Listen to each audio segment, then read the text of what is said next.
So replacing a burnt-out, highly specialized employee, it actually costs an organization up to 200% of that person's annual salary. Yeah, it's a completely staggering number when you really stop and look at it. I mean, just let that sink in for a second for everyone listening. Up to 200%. Right, because it's not just the salary. It's the lost productivity. Yeah. It's the massive recruitment fees to find a replacement. Exactly. And the months of onboarding time, right? The time where the new hire is basically just figuring out where the digital bathrooms are. It is a massive financial hemorrhage. It really is. But the crazy part is how traditional corporate accounting handles this. Or, well, how it completely hides it. Yeah, it just gets buried in the general ledger, right? As this sort of diffuse operational friction. Exactly. But then, if human resources wants to implement, say, a wellness initiative Mhm. or an empathy training program to actually stop that burnout, Oh, well, then the CFO wants a word. right, suddenly gets heavily scrutinized as a literal explicit line item expense. So backward. Well, welcome to the deep dive. Today, we are taking this massive stack of cutting-edge organizational research to systematically dismantle the whole idea that corporate empathy is just a soft skill. I am so excited for this one because we've all been conditioned to picture corporate empathy as something fundamentally cringeworthy, right? Oh, completely. You picture the fluorescent lights of some windowless conference room. A platter of stale muffins. Yes, the stale muffins. And some exhausted consultant trying to get a room full of highly skeptical, overworked managers to do a trust fall. The absolute worst. But the research we are diving into today moves entirely past that sort of performative empathy. It really does. We're exploring a concept called architectural empathy. Architectural empathy. Right. It's this realization that true organizational compassion is actually a hard structural capability. Like, it has to be literally engineered into the plumbing of a company. Starting straight from the C-suite on down, right? Exactly. So I want to speak directly to you, the listener, for just a second here. Have you ever worked under a leader who preached, compassion and family values at the quarterly town hall? Oh, we all have. Right. But then they implicitly penalize you for taking a sick day. Or they subtly punish you for setting a boundary around your weekends. Yeah, it's that massive disconnect between what they say and what they do. Well, this deep dive is going to validate that exact experience, because what this research proves is that when leadership fails in that way, it's rarely just an individual manager's character flaw. Right. It is almost always a symptom of a structurally broken incentive system. A broken system. Yeah. So how does that actually work in practice? Well, leaders operate within the boundaries and the cultural guardrails designed by senior management. So if a vice president is prioritizing short-term output over the mental health of their developers. It's not because they are just an inherently bad person. Yeah, exactly. It's not because they lack basic human decency. It's because every single metric, every bonus structure, every promotional rubric in their organization rewards raw throughput. While totally ignoring the human depreciation. Right. You just cannot mandate soft skills training to fix a hardwiring problem. You have to rebuild the infrastructure itself. And to understand how you build that infrastructure, the research says we really have to look at the foundation first. We do. Yeah. And that foundation starts strictly at the highest levels of executive power. Which requires a totally new approach to how leaders handle their own mistakes, right? Right. It starts with psychological safety, which is a framework heavily credited in our sources to Harvard Business School professor Amy Edmondson. Amy Edmondson, yeah. And psychological safety, basically, is the shared belief that you will not be punished or humiliated for speaking up, whether that's with ideas, questions, concerns, or mistakes. Which sounds great on paper. It does. But the hard truth for executives is that you can't just create this environment by sending out a corporate memo. Attention, everyone. You are now safe. Right. It doesn't work like that. It flows exclusively downstream from executive behavior. Specifically, it comes through the modeling of vulnerability. Okay, so that makes sense on a human level. You can't just command people to feel safe. But I have to push back a little here on the practical side. Sure, go for it. Because if a CEO stands up in front of the entire company and admits they are totally lost on, say, a huge new technology shift, doesn't that just inspire sheer panic? How do you mean? Well, it feels like flying on a commercial airplane, right?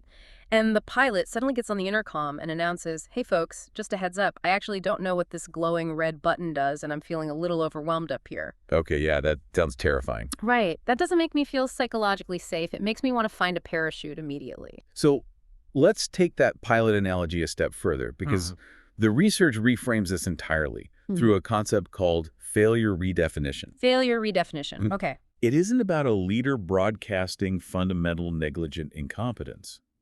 It's about modeling transparency in the face of deep complexity. So they aren't saying they forgot how to fly the plane. Exactly. The pilot is saying, hey, we have hit an unexpected storm system that wasn't on our radar. My initial altitude adjustment didn't solve the turbulence, so here's how I'm recalibrating, and I need the navigation team to actively feed me alternative route data. Oh, wow. Okay, that is a very different vibe. It's totally different, right? When an executive is vulnerable in that highly specific way, mistakes transition. They stop being these career-ending liabilities that have to be hidden. And they become transparent case studies for the whole organization to learn from. Precisely. So it shifts from, I am fundamentally broken, to the system encountered an unknown, and I need our collective intelligence to solve it. Yes, because in traditional authoritarian corporate hierarchies, vulnerability of any kind is perceived as a fatal weakness. And if leaders think vulnerability is fatal, managers learn to conceal their missteps really quickly. They absolutely do. They obscure project delays. They mask the severe burnout of their teams behind these highly polished, perpetually green-lighted status reports. Right, everything is always perfectly on track on the PowerPoint. Always. And that behavior creates this terrifying organizational phenomenon known as institutional blindness. Because the C-suite is making massive, multi-million-dollar strategic decisions based on absolute fiction. Exactly. The executive team ends up operating on highly sanitized data. Meanwhile, systemic failures are just quietly compounding beneath the surface. Waiting to explode. Right. And our sources provide a staggering statistic that perfectly illustrates this disconnect. They call it the empathy gap. The empathy gap. What are the numbers on that? Over 80% of C-suite executives believe their corporate culture is highly empathetic and transparent. 80%, okay. But when you survey the frontline workers within those exact same institutions, fewer than 45% agree. Wait, really? 80% of executives think they are nailing the culture, and less than half of the actual workforce agrees. It's less than half. That is a massive, incredibly dangerous institutional delusion. It represents a total breakdown in the flow of reality. And vulnerability is the core mechanism that bridges that gap. Because when executives actually model vulnerability, they reduce that institutional friction. Right. Critical information flows upward significantly faster, because the frontline employees aren't expending massive amounts of cognitive energy just trying to maintain this facade of operational perfection. They can just say, hey, this is broken. Yes. Furthermore, it permissions compassion. Mid-level managers suddenly feel empowered to extend grace to their direct reports during a crisis. Because they no longer fear that doing so will mark them as, too soft to the executives above them? Exactly. Okay, so I buy the theory of executive vulnerability when the stakes are relatively low, but let's talk about a massive corporate crisis. Okay, let's go there. Say, millions of dollars are actively bleeding out of the company in real time. Executives don't have time to hold hands and model vulnerability, do they? I mean, they need immediate accountability. Heads need to roll to stop the bleeding. Well, that is the default instinct for most organizations. But our sources provide a stark, high-stakes case study that completely dismantles that assumption. Oh, this is the fintech story, right? Yes. This scenario involves a mid-sized fintech platform that experienced a catastrophic 14-hour database outage. 14 hours. And this did not happen on a sleepy Sunday. It happened right during a peak financial trading window. Oh my God, meaning millions of dollars in transaction delays are just evaporating by the minute. By the minute. You have massive customer backlash, regulators are likely circling, and the internal pressure must be astronomical. It's an absolute nightmare scenario for any tech firm. So when the dust finally settled and the systems were back online, the internal investigations pointed the finger directly at a single, relatively junior site reliability engineer. Ouch. What did they do? This individual had executed a routine deployment script, but it contained an improperly validated environment variable. So basically, one wrong keystroke brought the entire trading platform to its knees. Yes. Now, if we look at the traditional authoritarian corporate response, we know exactly how this plays out. Oh, sure. You fire the junior engineer immediately, often very publicly as an example. Right. The company issues a stern press release blaming human error. And the C-suite demands tighter, more draconian oversight protocols from middle management. Exactly. And that traditional response feels incredibly satisfying in the short term, right? Mm, It gives the board of directors the illusion of decisive muscular action. right, we handled it. But structurally, it compounds systemic risk to a terrifying degree. Because if the lesson the entire engineering department learns is make a mistake and you will be terminated, They do not suddenly become flawless. They simply start hiding their near misses. right, the underlying code doesn't get safer, the reporting just goes entirely underground. Exactly. But this fintech company utilized an architectural empathy response instead. What did they do? The chief technology officer steps up in front of the entire company and does the exact opposite of shifting the blame downward. The opposite, so they took the blame. The CTO publicly took full, unequivocal responsibility for the outage during an all-hands meeting. They explicitly framed the multi-million-dollar incident as a systemic infrastructure failure, not an individual human mistake. Okay, the phrasing they use in the source is incredible. I want to highlight the CTO's exact quote here because it's a masterclass in this concept. Oh, please do it. So good. The CTO said, if a single engineer can trigger a platform-wide outage with one command, our systems, safeguards, and deployment pipelines failed them, they did not fail us. That is structural empathy in its purest, most operationalized form. It's so powerful. The CTO is looking at the architecture of the system. They're not attacking the character or the competence of the employee. It totally flips the script on accountability. It asks, why was a junior engineer even allowed to hold a loaded gun in the first place? Why was there no safety mechanism on the trigger? Right. And the direct operational outcome of this vulnerability was the implementation of what the tech industry calls a blameless postmortem. A blameless postmortem. Yeah, they fundamentally shifted the entire investigative framework. Instead of a witch hunt asking who made the error, they convened a panel to ask what systemic flaws permitted the error to impact production in the first place. So they mapped out the deployment pipeline, the automated testing blind spots? The code review bottlenecks. Everything. And the results of removing the fear of termination were staggering. What happened? Because of that massive surge in psychological safety, the engineering organization saw a 300% increase in incident reporting over the next quarter. 300%. And that's not because the code got worse, right? Not at all. It's because suddenly, engineers felt safe surfacing latent vulnerabilities they had previously hidden.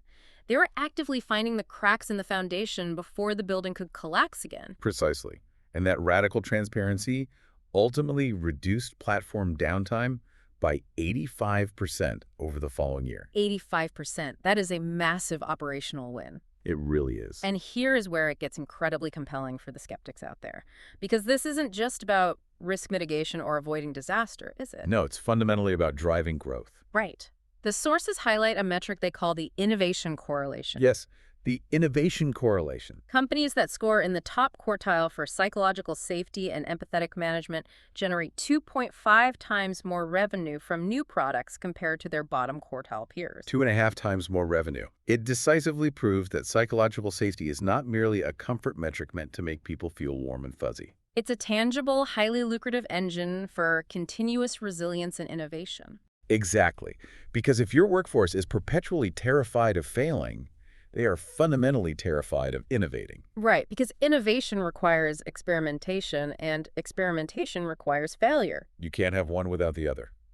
Okay, so a CTO setting that kind of tone from the stage is incredibly powerful.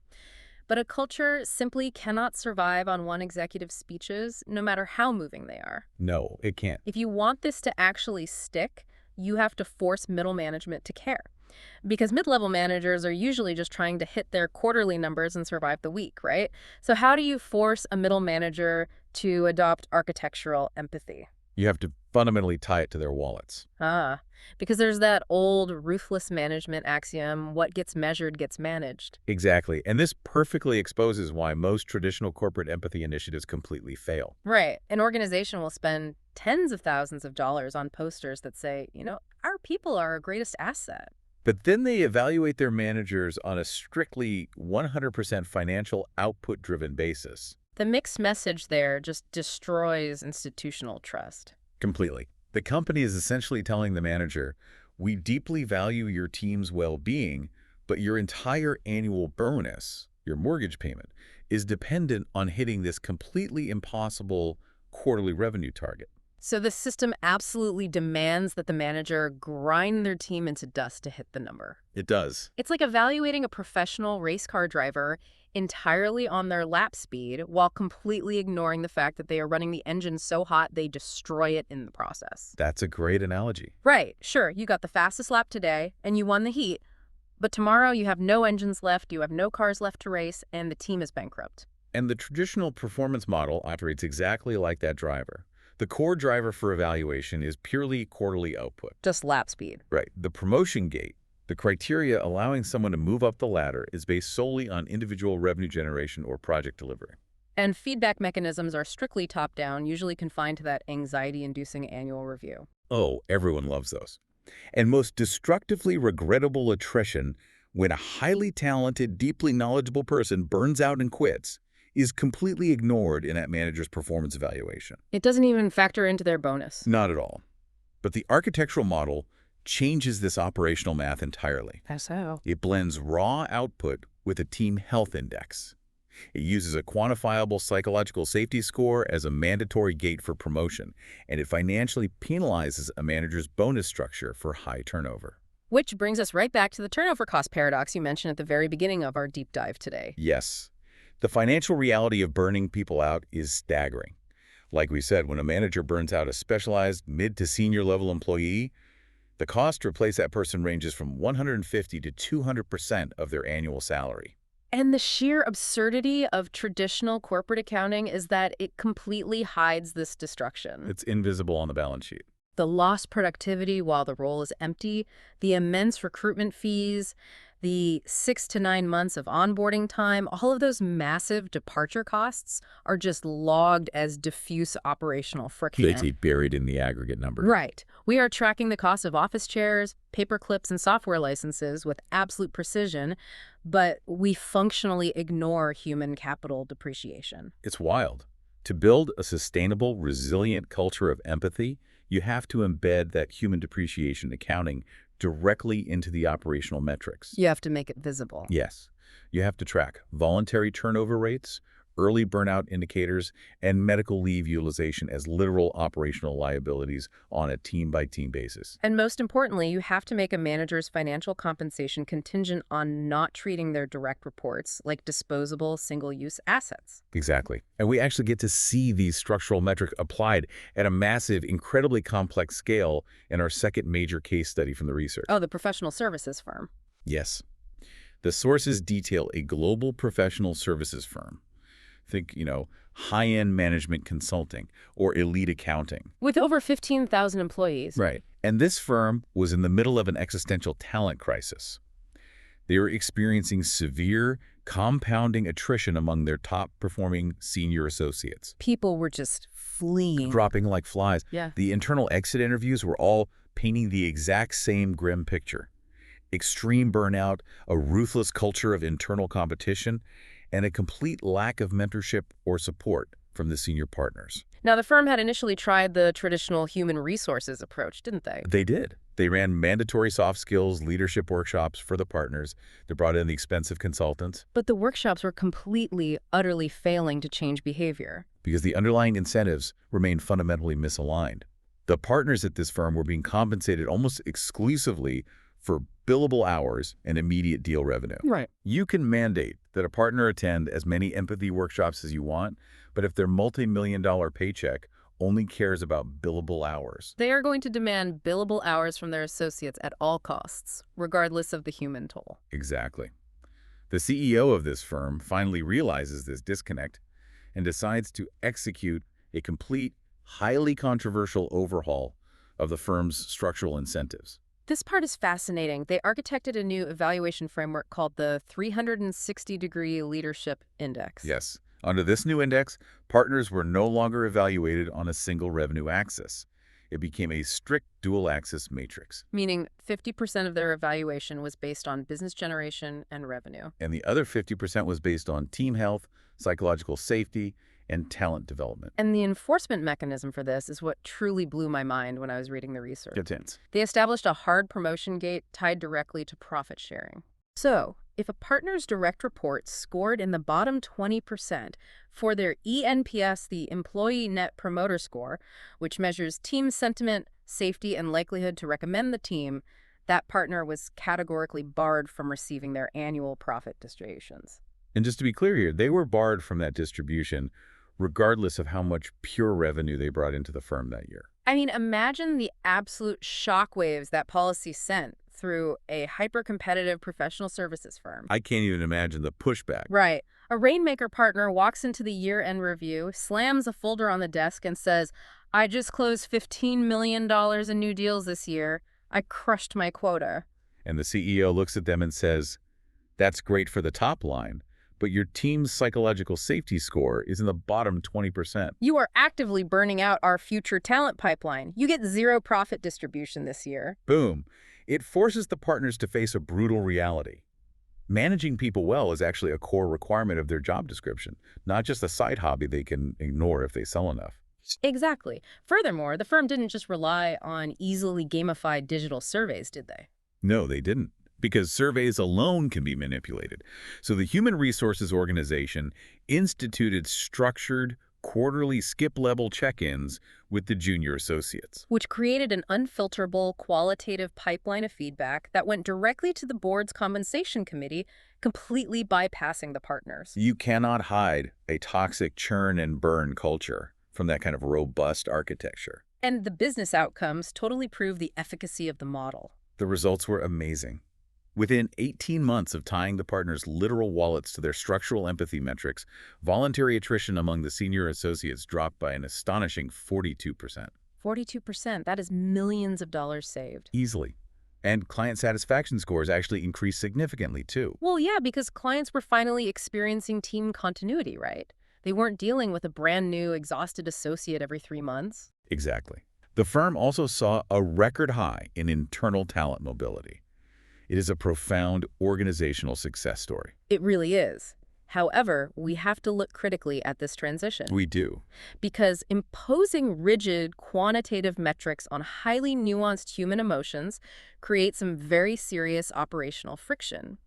The critics of this architectural model have some extremely valid points, and the sources spend significant time debating these tensions. Yeah, we are going to steelman the critics here, because this is where the pristine academic theory hits the incredibly messy reality of human nature in the workplace. Right. So the first major tension highlighted in the sources is known as the commodification trap. The commodification trap, this is essentially the organizational manifestation of Goodhart's law. And Goodhart's law states that when a measure becomes a target, it ceases to be a good measure. Exactly. Skeptics argue that if you take human empathy, which is a deeply complex moral sentiment, and turn it into a KPI tied to an executive's end-of-year bonus, you are fundamentally commodifying human emotion. Which makes total sense. I mean, if I'm a partner whose bonus is suddenly tied to a team sentiment survey, I'm just going to learn how to game the survey. Of course you are. I might say, hey team, remember to give me a perfect 10 on the empathy survey so I get my bonus, and in exchange, I'll approve all your PTO requests and give you easy assignments. It becomes a purely performative transaction. Right. The fundamental power dynamics haven't actually changed. The manager is just bribing the team to buy a good score. And metric gaming happens in literally every performance system ever designed. So how do the researchers respond to that? The steelman rebuttal from the proponents of architectural empathy is critical here.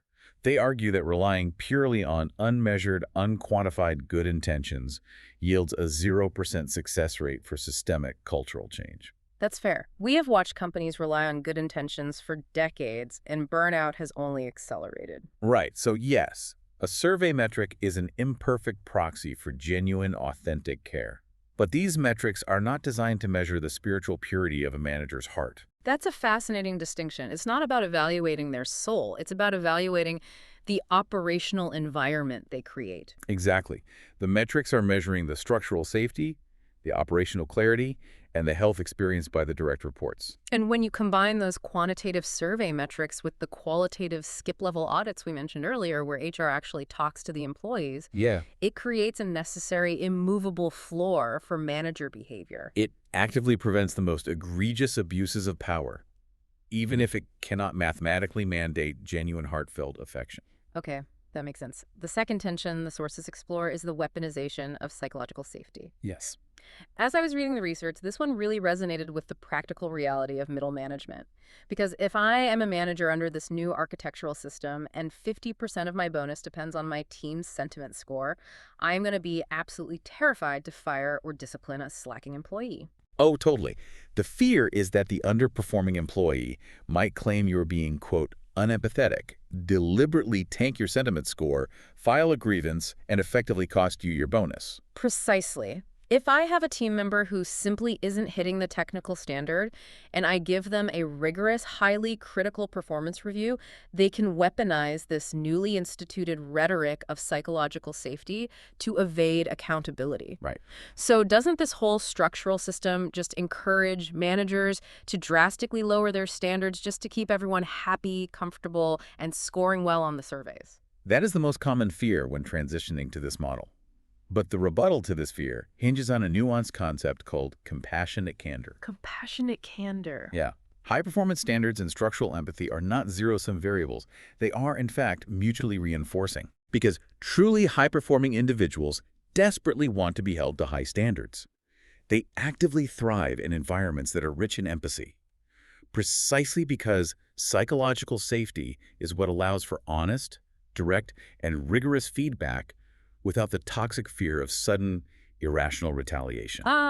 So true empathy in the workplace isn't about conflict avoidance. It's not about unconditional niceness or accepting mediocrity. Exactly. The architecture must be explicitly designed to differentiate between a manager who enforces high standards while providing deep operational support versus a manager who simply exercises authoritarian control without providing the resources to succeed. Right. If a manager is terrified to give necessary critical feedback because they want a high survey score, that is actually a profound failure of empathy. They are prioritizing their own temporary comfort and their own bonus over the employee's long-term professional growth. That entirely flips the perspective on what accountability looks like. It really does. Now, the third tension is perhaps the most difficult one to reconcile. Oh, operational paralysis and the layoff dilemma. Yeah. The critique here asks a hard strategic question. In fast-moving industries like tech or finance, leaders frequently have to make hard, highly unpopular decisions. Massive project cancellations, severe budget cuts, and workforce reductions. Right. Layoffs. Does hyper-focusing on emotional harmony, structural safety, and consensus make a company too slow, too fragile, and too risk-averse to survive in a brutal market? This brings us to a profound, almost philosophical debate within the sources. The layoff dilemma. It's the ultimate stress test. Can an executive team execute a mass workforce reduction, firing thousands of people in a truly empathetic manner? Or is the very act of corporate downsizing inherently, fundamentally incompatible with human-centered leadership? Because you are actively causing massive, undeniable distress to people's lives. You are taking away their livelihood, their healthcare, their stability. How can that action ever be squared with the concept of structural empathy? Architectural empathy doesn't naively claim to eliminate the necessity of tough macroeconomic business decisions. It fundamentally changes how those brutal decisions are executed, communicated, and supported. So it's about the how, not the what. Yes. For example, if a massive layoff is deemed truly unavoidable due to shifting market factors, an empathetic architecture ensures that the execution minimizes unnecessary cruelty. It ensures that severance packages are genuinely supportive rather than legally coercive. Right. It ensures that healthcare coverage is extended during the transition. Most importantly, it mandates that the communication from the C-suite is brutally transparent, takes absolute accountability for the strategic failures that led to the layoffs, and treats the departing employees with dignity. Which is in stark contrast to the all-too-common scenario where employees find out they've been fired because their security badge suddenly doesn't work at the turnstile on a Tuesday morning. Exactly. It is the stark difference between treating the laid-off employees as a regretful but honored human reality versus treating them as a pure, frictionless line-item deletion on a spreadsheet. The financial decision itself causes distress, but the structural execution dictates whether the organization's soul remains intact. And crucially, for the people who survive the layoff and remain at the company, seeing exactly how their former colleagues were treated will completely dictate their future trust and psychological safety. which is exactly why the only way to successfully navigate these incredibly tense, high-stakes situations, and the only way to prevent middle managers from gaming the metrics we discussed earlier, is to build systems that ensure the executives are hearing the unvarnished raw truth directly from the ground level of the company. That transition leads us perfectly into the mechanics of active and structured listening architecture. Because we've all worked for a boss who proudly declares, "My door is always open." Oh, the open door policy. It sounds so democratic and welcoming on the surface. But the sources are absolutely ruthless in tearing this concept apart. They really are. Ad hoc, passive listening inevitably fails. Without structurally protected channels, communication inside a hierarchy always defaults to top-down directives. The power dynamic inherent in a corporate hierarchy is just fundamentally intimidating. To truly understand why the open door policy fails to generate honesty, we have to look at another highly alarming statistic from the sources, the retaliation blind spot. The retaliation blind spot. Over 60% of employees who actually muster the courage to report toxic, non-empathetic management behavior through traditional ad hoc ADR channels report experiencing subtle forms of professional retaliation within 12 months. 60%. Over half. So if you walk through that open door and tell HR that your boss is creating a toxic environment, there is a better than even chance your boss is going to find out. And they won't necessarily fire you outright, but they will quietly punish you for it over the next year. You'll get passed over for a high visibility project, or your performance review will mysteriously dip from excellent to meets expectations, costing you a raise. Exactly. The systemic risk to the employee's career is simply too high, which is precisely why employees do not walk through that open door. It is functionally too dangerous. So to fix this information bottleneck, listening must be institutionalized and structurally protected. Yes. The sources outline several mechanisms for this, most notably the implementation of non-judgmental skip-level syncs. Okay, let's break down the mechanics of that. What does a purely structural skip level look like in practice, and how does it actually protect the employee? A structural skip level means senior executives systematically, routinely meet with frontline individual contributors who are 2 to 3 levels down in the organizational chart. And crucially, they conduct these meetings without the direct line managers present in the room. Right. Furthermore, these syncs are governed by explicit, heavily enforced, non-retaliation policies. The psychological framing of the meeting is totally different. Because the executive isn't there to give orders, provide status updates, or defend company policy. No, they're there entirely to act as a sponge, to understand operational friction, identify systemic blockers in the workflow, and gauge the raw emotional sentiment of the workforce. It completely bypasses the middle management filter, which usually polishes all the bad news before it reaches the C-suite. The research highlights that this architecture is particularly critical during times of extreme organizational stress or transformation. Like during major restructurings, massive M&A integrations, or drastic technical pivots. Right. Leadership must actively mandate formal, structured listening tours. They actually have to temporarily pause executive action and operational execution until the frontline concerns are synthesized, validated, and structurally addressed. That feels incredibly counterintuitive to modern business strategy, though. So, Well, during a merger and acquisition, the overwhelming instinct of the board is to move as fast as humanly possible to synergize, cut redundancies, and integrate the cultures, right? Time is money. But the research is saying they need to deliberately hit the brakes and just listen. the reasoning is deeply rooted in human biology, actually. Okay, this is the part I found fascinating. If executives do not pause to create structural safety during a massive transition, they trigger a widespread biological response that actively destroys the productivity they're trying to harness. The sources highlight a physiological study on team dynamics regarding cardiovascular stress transmission. Yes, the stress contagion concept. This absolutely blew my mind when I read it. It's incredible. When a manager operates in a state of high, unmitigated stress and utilizes authoritarian control to force an integration, it doesn't just make the team feel bad emotionally, it triggers a physical response. The team members' heart rates and cortisol levels literally spike in biological lockstep with the manager during team meetings. The manager's internal psychological stress is literally biologically transmitted to the physical bodies of their employees in real time. It functions as a physiological contagion. And when your body is flooded with cortisol, it directly, measurably degrades your higher order cognitive function. Your prefrontal cortex basically shuts down. Your brain goes into a primitive survival mode. You lose the capacity for complex problem solving, nuance, and innovation. Extrapolate this to a massive corporate event like a merger.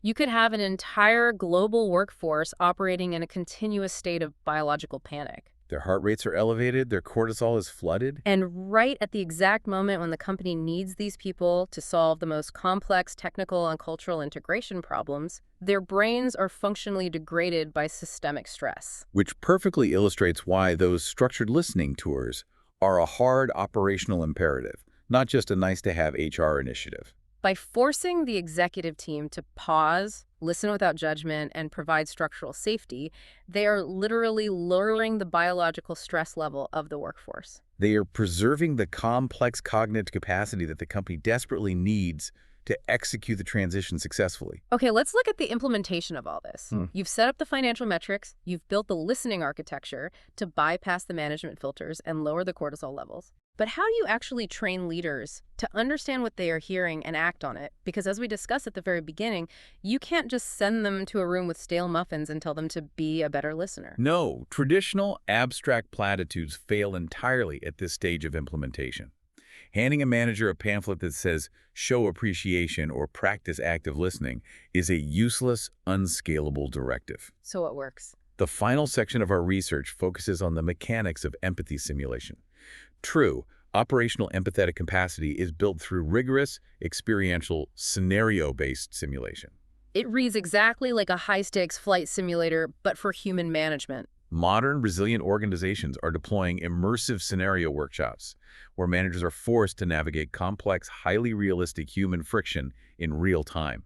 A prime example highlighted in the sources is the crisis navigation scenario. Oh, the scenario they described was intense. It really is. A manager is placed in a simulation where they have to balance a massive, high-stakes project deadline that absolutely cannot be moved, with a critical direct report who is suddenly dealing with an acute family emergency or exhibiting severe signs of chronic burnout. And the manager is evaluated on their real-time ability to balance operational continuity for the business with genuine structural human care for the employee. The complexity is what makes it effective. They cannot just grant the employee infinite time off because the project still has to be delivered to the client. Right. But they cannot just demand the employee ignore their family emergency or their collapsing mental health either. So the manager has to structurally redesign the team's workload, reallocate resources, and communicate the shift effectively, all in real time. It forces the manager to exercise the actual muscle of structural empathy, redesigning the work environment, rather than just offering empty verbal sympathy while expecting the exact same output. Exactly. The sources also detailed something called cross-functional empathy swaps, which I found brilliant. I loved this part. The research suggests forcing highly insulated technical engineering managers to go shadow frontline customer support or sales representatives during high-stress live customer escalations. The goal is to actively dismantle functional silos.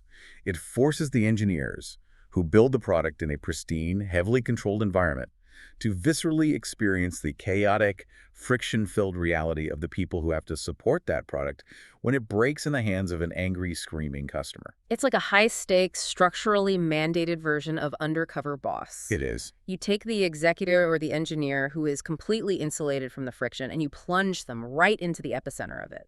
It builds an organizational compassion and a shared reality that you could never, ever get from a bullet point on a PowerPoint slide. That shared operational reality is the ultimate goal. And this leads us to the final and perhaps most pressing strategic debate contained within the sources: the tension between empathy and efficiency in the rapidly approaching AI era. This is the absolute frontier of organizational design. As automated systems, machine learning, and artificial intelligence massively accelerate the baseline speed of business, we have to ask a hard question. Does human empathy become a slow operational bottleneck? Or does it become the ultimate irreplaceable competitive differentiator? It is a profound existential tension for the modern corporation. AI can optimize global supply chains, generate functional code, and analyze massive data sets millions of times faster than any human team. Right. So if a corporation's primary overriding goal is pure algorithmic efficiency, Then a human manager taking an hour out of their day to actively listen to an employee's personal struggles looks like a massive, inefficient bottleneck. An AI management system would just look at the data and say, employee 404 is underperforming baseline metrics by 15%. Replace employee. Optimize workflow. It wouldn't care about burnout. No, it wouldn't. But what the purely efficient AI misses is the innovation correlation we discussed earlier. Right. It misses the psychological safety that generates 2.5 times more revenue through human creativity. The rise of AI forces every executive board to deeply reconsider the intrinsic, measurable value of human connection in business. If you optimize your corporate architecture entirely for algorithmic efficiency and strip out the architectural empathy to save time, you might gain a massive short-term burst of speed. But you will completely destroy the psychological safety required for human creativity, complex intuition, and collaborative problem solving. The exact capabilities that AI currently struggles to replicate. Exactly. Empathy isn't the bottleneck holding the company back. It's the only thing keeping the human engine running in a brutally automated world. We have covered a massive amount of complex ground today. We really have. Let's crystallize all this architectural theory, all these structural metrics, into immediate, actionable steps for you listening right now. The sources outline 4 highly practical directives to start redesigning the plumbing in your own workplace today. What's the first one? The first structural directive is the first 15 minutes rule. This is a hard mandate to re-architect how you conduct one-on-one meetings with your direct reports. You must dedicate the first 15 minutes of the meeting exclusively to the human being sitting across from you. Before you touch a single operational status update, before you look at a spreadsheet or a task list, you are structurally forcing a conversation about workload sustainability, their personal context, and their long-term career aspirations. You mandate that the conversation is human first, tactical second. Okay, what's the second directive? The second directive is to institutionalize the blameless retrospective. After every major project failure, blown deadline, or operational issue, you mandate that management analyzes the systemic flaws. You look at the tooling, the environment, the structural safeguards, and the communication pipelines, rather than immediately asking who failed. You force the organization to start hunting for human scapegoats and start hunting for structural weaknesses. And the third takeaway is crucial if you have any power in your company. Audit your promotional rubrics. Yes, you need to look deeply at exactly how people move up the ladder in your organization today. You must demand that structural empathy, proven team development, and a high psychological safety score are explicitly quantified prerequisites for advancement. These cannot be nice-to-have attributes. They must be mandatory gates.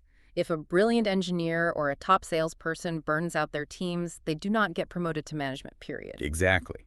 And the final directive is to establish executive listening hours. Require your C-suite and senior leaders to host unscripted, non-judgmental skip-level hours. But the critical architectural rule here is that the executives must sit in a passive, receptive listening mode. They are there solely to absorb frontline realities and operational friction. They are explicitly forbidden from defending existing company policies, offering immediate rebuttals, or shifting blame.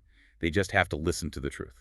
As we wrap up this deep dive, we want to leave you with a final, lingering thought to mull over. And this builds directly on that AI debate we were just exploring. We've spent this entire time discussing how to elevate empathy from a dismissible soft skill to a hard, engineered organizational capability. But consider the current, accelerating trajectory of technology.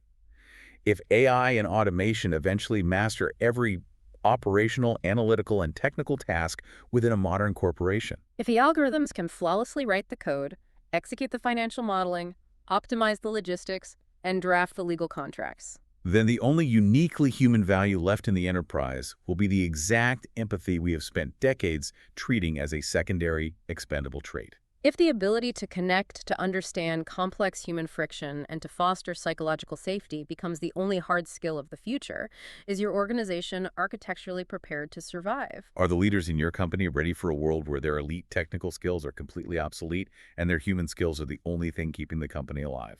It is a paradigm shift of massive proportions. So take a hard look at your own workplace plumbing tomorrow morning.